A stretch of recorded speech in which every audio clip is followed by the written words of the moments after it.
amazing opportunity. Exceptionally bad example. Amazing opportunity to have a real progressive voice. A real progressive voice for California. Our state has changed so dramatically in the past 25 years. We need a voice that's reflective of who we are today as a great state. Not Northern California versus Southern California. Not Central Coast versus Central Valley, but one California.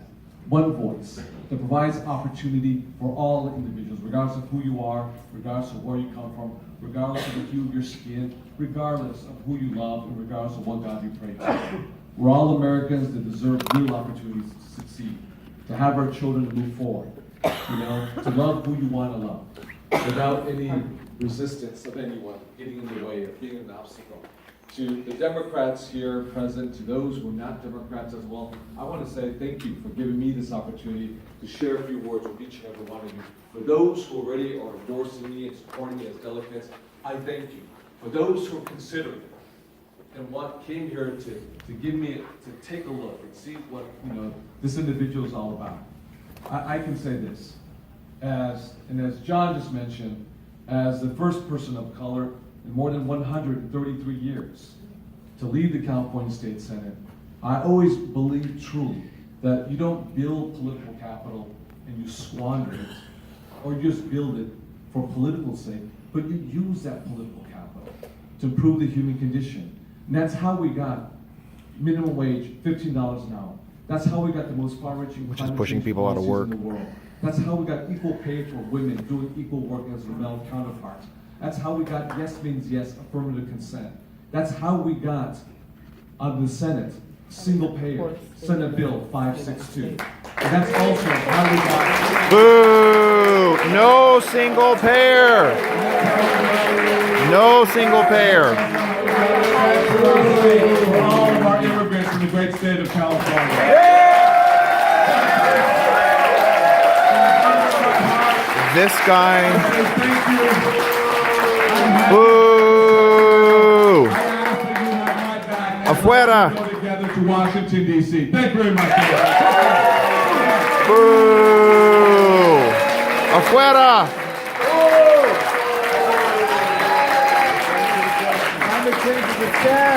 Afuera! We are the poorest state in the union when you look at the massive poverty we have because of this climate alarmism. Did you write your question on the card? Do you have another one you want to give? I have. I would like you to start answering.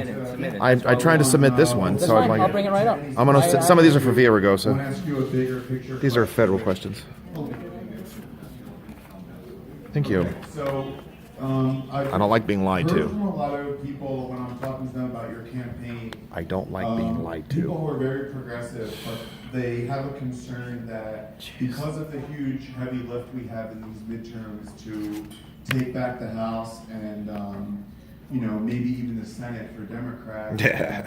challenging an incumbent can be a big money drain for those really important causes. So can you discuss why you think that's the wrong way to look about it? That's a very good question, and I would say this is the current incumbent is a billionaire. No, she's not. So she shouldn't be receiving money from other Democrats, whether in the state or throughout the country, when you're a billionaire. And quite frankly, just last week or 2 weeks ago, she just loaned herself $5 million for this specific race. You can Google it, she loaned herself $5 million. So in terms of money being shifted here, this is a Democratic state. So the end result will be a Democrat. But among Democrats, it is a huge contrast between a progressive voice and a voice that I would say is not a progressive voice. So Okay. in terms of money, and this is a very different campaign. There's no question about it. This is a disruptive campaign. It's an insurgency type of campaign. And you're gonna lose. It's a campaign where I've gone up and down the state of California engaging with voters. And as a result, when we go north in San Francisco, half of the county board of supervisors from San Francisco have endorsed my candidacy. If you go to San Jose, in the South Bay, in the Bay Area, out of the 10 city council members, 7 of them have endorsed my candidacy, Wow. including the vice mayor. Yeah, boo!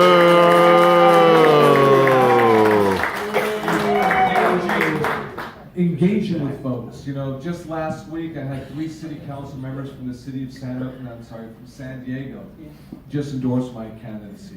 1 city councilwoman, African American woman, Merle Cole, Georgette Gomez, LGBTQ Latina woman. Oh, God. And, Chris Ward, who represents the Hillcrest area in San Diego. 3 wonderful city council members. That's right. So it is engaging with the voters in a disruptive, insurgency type nature that That's the second really time you said that. it has sparked a lot of energy among a lot of Democrats up and down the state of California.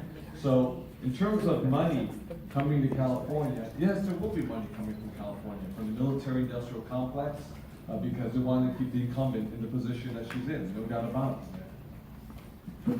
Great.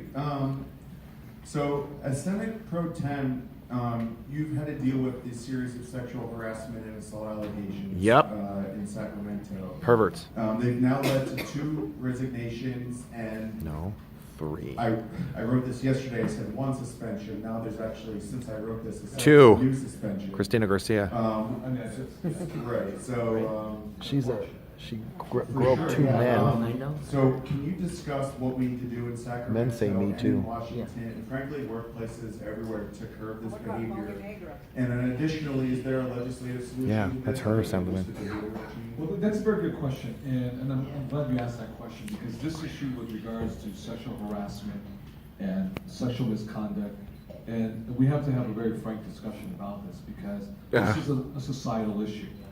This is an issue that's just not isolated to the state capitol or to Washington DC, but quite frankly, it's in the private sector, it's in nonprofit agencies, it's in city halls, it is in county board of supervisors, it is in Hollywood, as we Yes. witnessed. It is in labor unions, it is in the White House, you know, it is pervasive. It is a societal issue. It's among And Democrats. this is something that we need to address. But Gary men Studs. Men in particular have to address this head on, because quite frankly, That's okay, Swami, I brought a the flag. vast majority of the perpetrators of any type of sexual misconduct across the spectrum are in fact men. So I think men have to play a huge role. And women too. Now, what I like to say is this, is Women for too, the women California- harassing men. Just allow me to say. Sorry. The California State Senate, I think is going to play a huge role. It's my hope that what we've done to date in the California Senate may be used as a model for the rest of the country. So this is what we've done so far, because we've inherited pen, I a need a system card. that's been there since 1849. I have a since the card. founding Card. of the Republic of California. What we've done so I need another far card. in the state Senate, and you may have read about it I just already, need another card. is that Thank you so much. all Appreciate it. allegations wanna of wrap this sexual up. misconduct, and it runs a spectrum, short of anything that is viewed or perceived as criminal, this would go to the police department and the local district attorney for charges.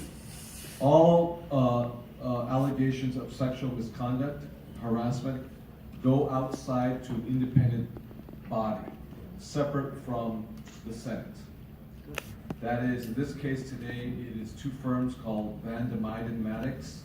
It's a firm headed up by a woman attorney, and Gibson, Dunn, and Crutcher. What we also have done is we've created a 1-800 hotline number. So you can call the 1-800 hotline. Then we've also contracted with 2 nonprofit agencies that specialize in domestic violence, psychotherapeutic services, and I'm hoping that those services won't have to be utilized, but they're there. So I think that's a really huge step in terms of making the process independent. This is free for from any Villaraigosa. political influence, to having a 1-800 hotline, and 3 I know, but I'll give it contracted when with two Villaraigosa nonprofit comes. So that process, as you see this, in the newspaper, I'll give it later. as you read, Otherwise at you least on can't the speak Senate unless side, it that's the gets process that we'll be endorsed. going under. It's a process that we're currently But going I want it to under be for right now. Villaraigosa. But what you see being sorry. played I out want it to be right for now is played out Villaraigosa, almost every day because these of are the week. these are for governors. I know. I'll give them later. All over the Okay. country. It just happens to be highlighted even more so Heighton, because it's a state legislative body. But I think this is something that we have to do collectively and do this together. It's really important to me that we create an environment that's conducive for vertical mobility. In other words, especially if you're a young woman and Or you young wanna man. move up and you want to feel that you're working in an environment that's free of any type of harassment. But if there is, that there's a process, systems in place where you can report it, and you can create an environment, and this will take a little while. When you create an environment that you feel like I can make that call free of any type of retribution. Right. Free of any type of, I'm gonna get you type of environment, which I think is really important. Lastly, I want to say is, when you put systems in place, which are very critical, I actually, John, believe what is more important is cultural change. Because we can make as many internal laws, we can make as many internal You can't reforms, change human nature. rule changes. What's lasting and what's sustainable is cultural change. Wow. Cultural change is absolutely critical. This is as the a progressive society. perversion. And that's something that's sustainable. They over think the human course beings of are perfectible. Multiple horizons, hopefully a lifetime. We have to change culture. And culture is always more challenging, right? Because we make laws. And some folks abide by those laws, some folks break those laws, some folks ignore those laws, whatever the laws they are. That's But you. Changing culture is something that is deeper. And I think Sanctuary we have to state. change culture to create an environment that's conducive. And it's my hope that people will use We have a our culture. model as a model for the rest of the country.